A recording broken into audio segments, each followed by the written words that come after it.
Seriously আমি না বুঝতেছি না তুমি এরকম কেন করতেছো। বিএসসির জন্য আমার কানাডাতে স্কলারশিপ সহ সবকিছু রেডি ছিল। তুমি বললা এখন গেলে নাকি আমি তোমাকে হারাবো। তারপর তুমি বললা তোমার বাবা বলছে যে বেকার কোনো ছেলের সাথে বিয়ে দিবে না। আমি সবকিছু ছেড়ে আমার বাবার বিজনেসে বসা শুরু করলাম, যেটা আমার এতটুকু ইন্টারেস্ট ছিল না। আমি আমার সব ইচ্ছা ছেড়ে তোমার জন্য পারফেক্ট হওয়ার চেষ্টা করলাম, তারপর কিসের কমতি থেকে গেল যে তুমি আজকে এঙ্গেজমেন্ট রিংটা ফেরত দিয়ে দিচ্ছ? আমার মনে হচ্ছে না আমাদের একসাথে থাকাটা পসিবল, দ্যাটস ইট। তোমার মনে হচ্ছে না আমাদের একসাথে থাকাটা আর পসিবল? What about me? আমার কি মনে হচ্ছে সেটার কোনো ভ্যালু নাই? আমার সাইডটা কে দেখবে রুহি? এত কথা বাড়ানোর কোনো মানে নেই, অযথা সময় নষ্ট করো না। এরকমটাই করার হইলে আমার লাইফটা কেন নষ্ট করলাম?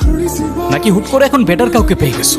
তোমার যা ভাবার তুমি তাই ভাবতে পারো, আমার কোনো প্রবলেম নেই। আরে প্রবলেম তোমার থাকবে কেন?